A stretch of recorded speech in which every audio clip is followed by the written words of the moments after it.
یہ خلت.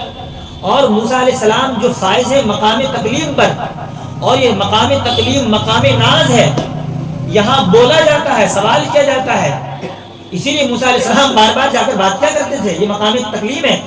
اسی لیے موسیٰ علیہ السلام کو بولنا پڑا کہ آپ جائیں اور جا کر کب کروائیں.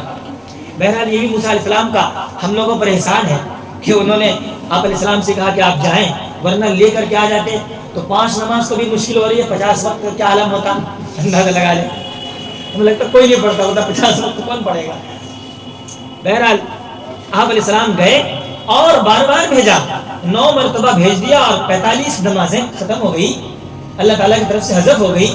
اب 5 نمازیں ہو گئی. موسیٰ علیہ السلام نے پھر فرمایا کہ اب اور جائیں. تو آپ نے فرمایا کہ نہیں، اب مجھے شرم آتی ہے. کیوں؟ ہر مرتبہ میں 5 کم ہوئی، کہیں ایسا نہ ہو تحفے میں سے ایسا نہ ہو کہ اللہ تعالیٰ 5 بھی ختم کر دیں اور کچھ باقی نہ رہے. اس لیے نبی اکرم صلی اللہ علیہ وسلم نے اب منع کر دیا.